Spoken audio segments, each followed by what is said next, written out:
Hello, hello, hello. So, dito tayo sa may Starbucks.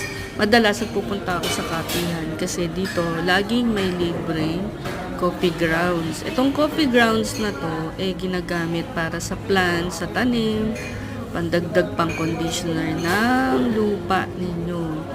So, gala-gala lang tayo dito muna, tingin-tingin. Usually, ang kinakain ko lang dito tinapay lang na kasi mura lang yun eh.